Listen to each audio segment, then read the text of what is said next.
makabagong entry-level phone na galing kay Tecno. Sa halagang 4,000 plus, meron ka ng ultra graphics pagdating sa Mobile Legends, 90Hz fast refresh rate, 5,000 mAh battery, and up to 7 GB of RAM. Yes guys, ganyan kalupet sa Tecno Spark 8C. Kaya naman nakapag-decide ako na i-review at i-share sa inyo kung okay nga ba talaga ang phone nito. Kasi nga, maraming phones ang maganda pagdating sa specs on paper. Pero kapag ginamit mo na, pangit pala. So, if you're looking for a possible sulit phone, we'll definitely watch this video dahil magkakaroon tayo ng unboxing at i-review natin ang phone nito. At dahil dyan, magsisimula na tayo in 3, 2, 1. Let's go!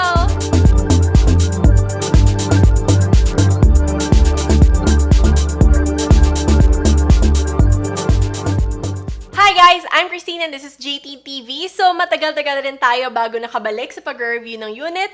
But anyways, I'm here at ngayon magpunta na tayo sa kanyang packaging. As you can see guys, usual packaging lang, orange pa rin. At yung tanging naiiba lang dito ay yung kanyang Tecno Spark 8 dito sa unahan. So ngayon, buksan na natin.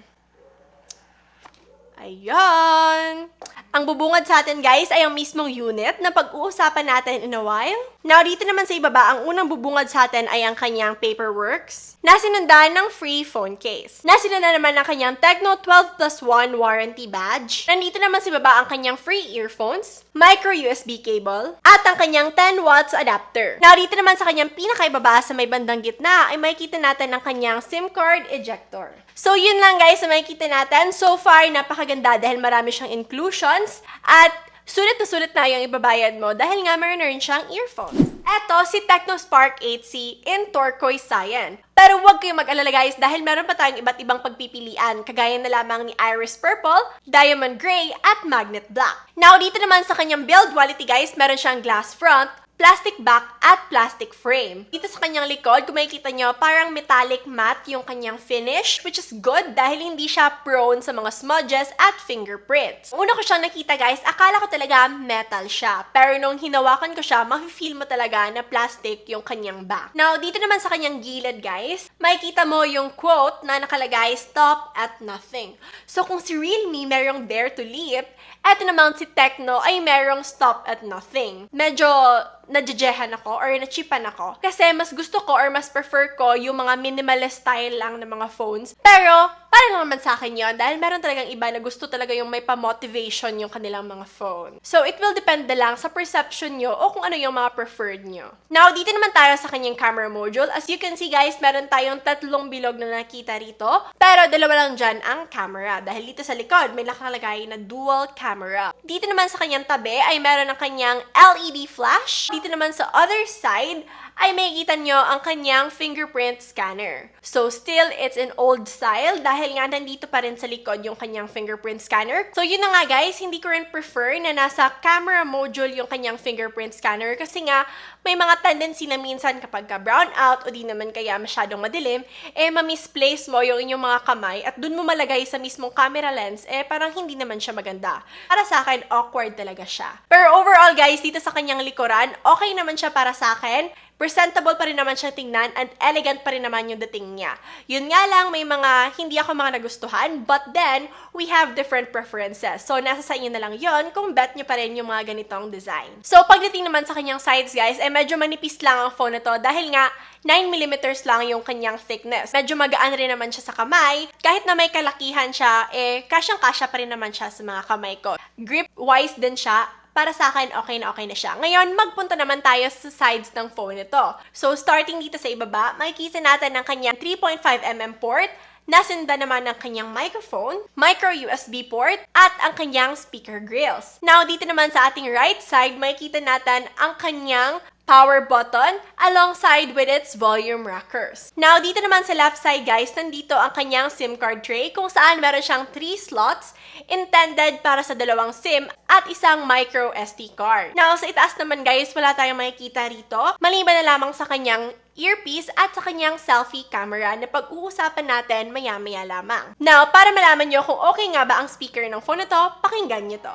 You look so beautiful, even with the same smile. Your traits so good, so hard to find. Unique as what they say in life. Para naman sa display ng phone na to, meron itong 6.6-inch IPS LCD display with 720p HD Plus resolution, 90Hz refresh rate, and lastly ay ang kanyang 480 nits peak brightness. So yun nga pala guys, ang kanyang display type ay teardrop, which is common para sa mga gitong price range. So far, napakaganda sa akin ang dating ng kanyang resolution. Very vibrant rin yung kanyang colors.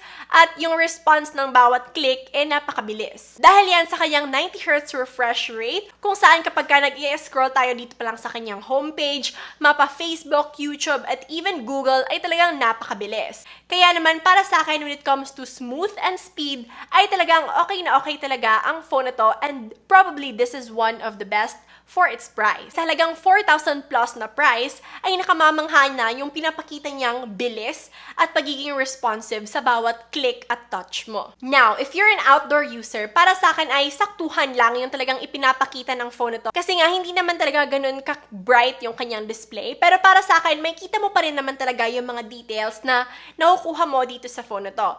Yun nga lang, kapag ka medyo masyado ng maliwanag, may times talaga na nagdidim yung inyong screen. Pero makikita mo pa rin naman yung mga detalye na kailangan mong makita dito sa display ng phone na to. Now, if mahilig kang manood ng movies, ay talagang okay na okay ang phone na to dahil na-try kong manood ng YouTube videos at even Netflix gamit ang phone na to, ay talagang na-enjoy ko talaga yung resolution na meron siya. At kung ikaw ay indoor user, ay may enjoy mo na talaga ang display ng phone na to dahil pagdating sa color, ay visible na visible talaga siya at yung mga highlights and even yung little details na nasa movie ay kitang-kita pa rin dito sa phone nito. So overall, pagdating sa kanyang display, I would say na this might be the most sulit phone ngayong 2022. Now, dito naman tayo sa kanyang performance. Ang phone nito ay nag-run ng Android 11 at iOS 7.6. Now, when it comes sa kanyang processor, GPU at CPU ay unknown nito dahil hindi talaga nilabas ng Tecno ang mga details tungkol sa kanilang processor. Kaya naman, tinest ko na lang siya sa Antutu benchmark at ang lumabas na result ay 177,946. Which for me is shocking kasi yung mga ganitong scores ay hindi masyadong nakukuha or rare lang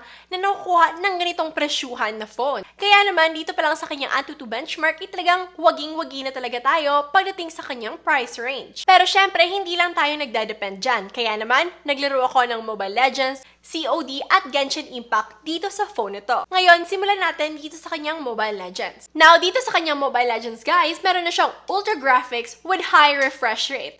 So, akalain mo yon sa halagang 4,000 plus ay makakakuha ka na ng ultra graphics dito sa phone nito. Well, in fact, yung mga previous reviews namin sa mga ganitong presyuhan, halos naglalag pa nga kahit na high refresh rate. Well, this one, meron na siyang ultra graphics. So, dito pa lang guys, napaka-unexpected niya na. Kaya naman, unang kita ko pa lang sa kanya, talagang napawaw talaga ako. So, kung makikita nyo guys, napaka-smooth at talagang napakaganda na magiging laro nyo dito sa phone na to. Dahil walang lag, walang frame drop, at isa pa, napakaganda ng mga details na nakikita nyo dito sa phone na to. Kaya naman, ma-enjoy nyo talaga ang paglalaro ng Mobile Legends. So, based sa aking na-experience, guys, talagang napakaganda at isa to sa best budget gaming phone. Especially kapag ka gusto mo ng smooth na gameplay. Dahil nga sa halagang 4,000 ay talagang ma-achieve mo na ang Mobile Legends na gameplay dito. Kaya naman guys, kung naghahanap kayo ng napakagandang phone for Mobile Legends at medyo kinapos kayo sa budget, well, talagang itong phone na to ang magsasabi sa inyo na, I got you, bro. Now, dito naman tayo sa Call of Duty. Ito ay meron medium graphics at high frame rate. So kung makikita nyo, walang lag at walang frame drop.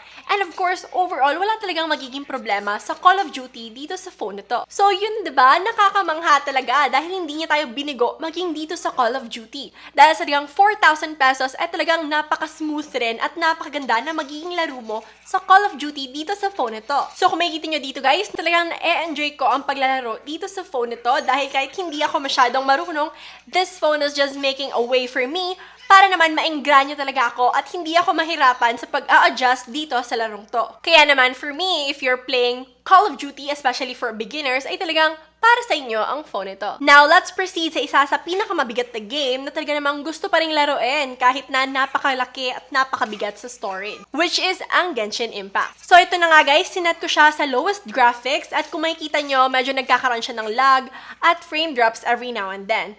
Kaya naman, understandable pa rin naman siya dito sa phone na to, knowing na talagang napakabigat ni Genshin Impact. Pero, na-surprise ako dahil playable pa rin siya dito sa phone na to. Yun nga lang, medyo magtitiis ka talaga dahil kung nasanay ka na napaka-smooth ng gameplay mo dun sa Mobile Legends at COD, well, dito sa Genshin Impact, medyo magkakaroon na talaga tayo ng problema. Kaya naman guys, if you're planning to play Genshin Impact on this phone just for fun, well, okay naman siya. Pero kapag kayo yung tipo ng players na talagang siniseryoso nyo yung game, well, pass muna dahil talagang mas iinit ang ulo mo kapag ginamit mo ang phone nito. So overall guys, pagdating sa kanyang performance, I think na ang phone na to ay isa talaga sa mga nagpa-wow sa akin at meron mga unexpected twists sa kanyang price range dahil nga even though napakamura niya, talaga namang beyond pa sa expectation ko yung pinapakita niya sa akin. Ngayon guys, dito naman tayo sa kanyang camera. So as you can see guys, dito sa kanyang likod, meron tayong dalawang camera, which is yung isa 13MP main camera,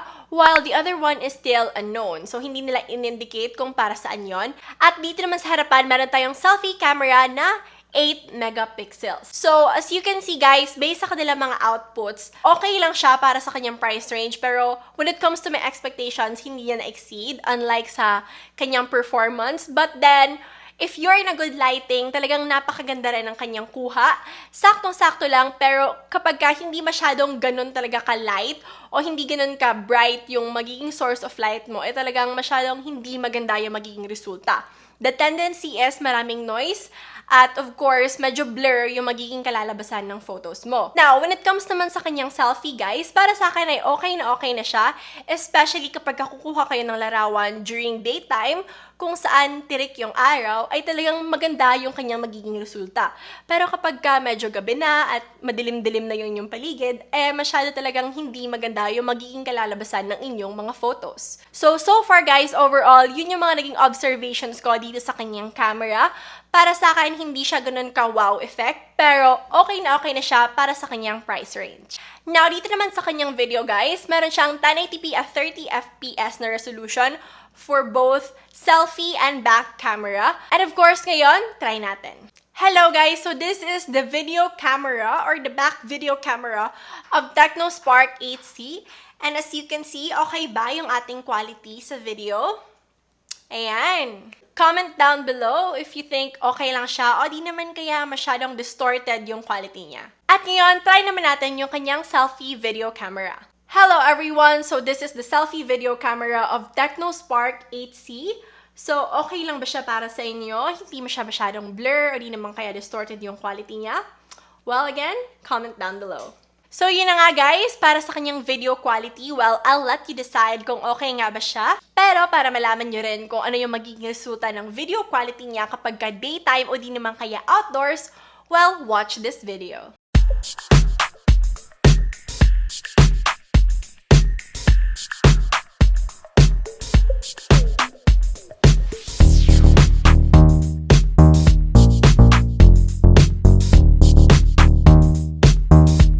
Camera of the TechnoSpark 8C at 1080 at 30 fps.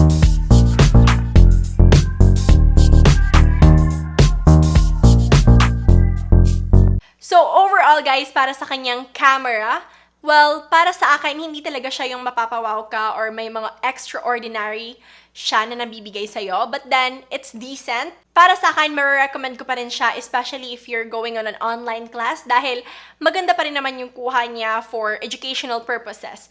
Yun nga lang, if you're planning to use this for vlogging, well, hindi talaga niya mabibigay yung best quality na hinahangad mo. So, overall, para sa akin, okay pa rin siya. Now guys, para naman sa kanyang battery, ang phone na to ay merong 5,000 mAh battery kung saan it will last up to 8 hours of continuous gaming. Now, if nalobat naman kayo, this phone will utilize its 10 watts charging kung saan aabot talaga yun yung charging time ng 2 hours and 35 minutes. So, para sa akin ay okay na yun at sulit na siya, magagamit nyo pa rin siya in a way na talagang tipid na tipid pa rin siya sa battery.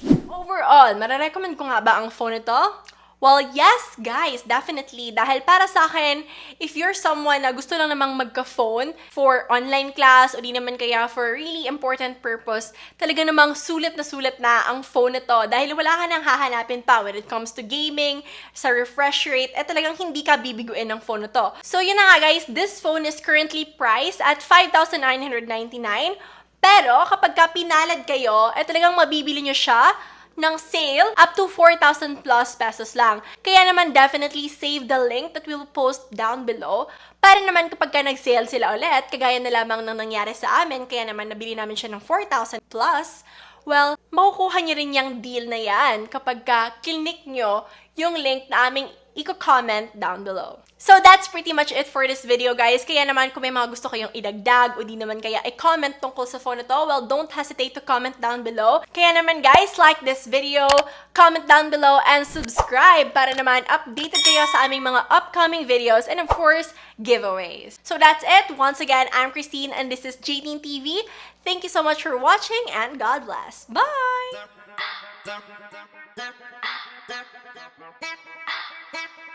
Thank you.